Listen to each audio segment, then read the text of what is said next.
Ал осындай қарапайым ғана ғұмырдың астарында халқы сүйсініп, төре тұтып төбесіне көтерген қасиет әруақ деген киелі ұғымдар жатыр деп кім ойлаған?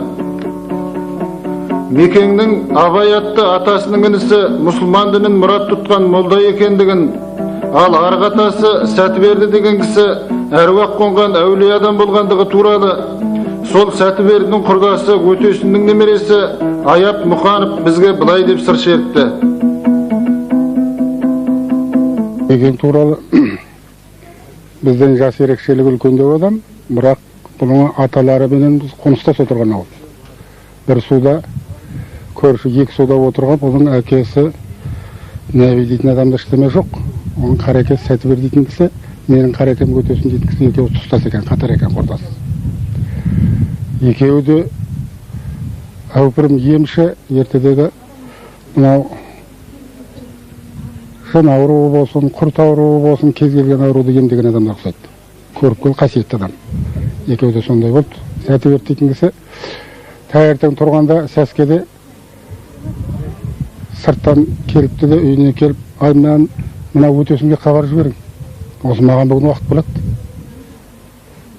Сондай шама келіп қалып тұрған сияқты, шапшаң барың, Өтесін келсін депті.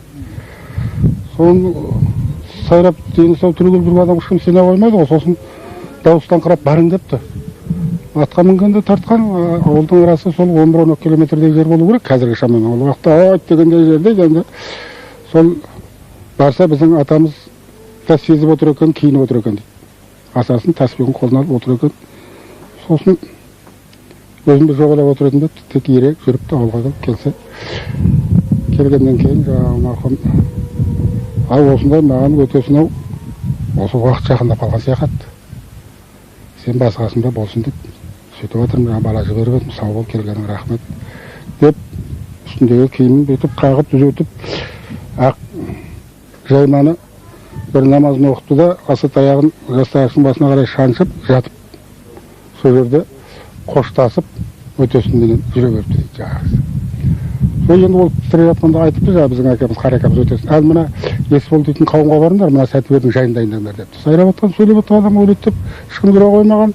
Біздің әкеміз түктілеу, мына қасы дейтін көзін жапқан, көзі қызылғып, сондай үріңліксіз айтты. Оны қаттырақ дыбыстан қырап, жүрің дедім ғой мен сендерге, барың дедім ғой шапшаң деп. Сосын кетіпті, ол уақытта енді ат көлік қой енді. Түйіп, сол соныменен барған. Жаңағы кісі жағдай дегеннен кейін көп ұзамай уақыт болды. Уақыт болғасынан көп машина жоқ, түйені алдырып жүріп, қомдайды, сосын алатта жүреді сүйекті.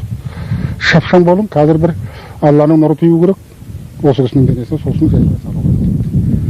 Уақытта те бүгінгідей емес, кеудеден жан кетті бітті, көз жұмылғаннан кейін жерге көме бастайды.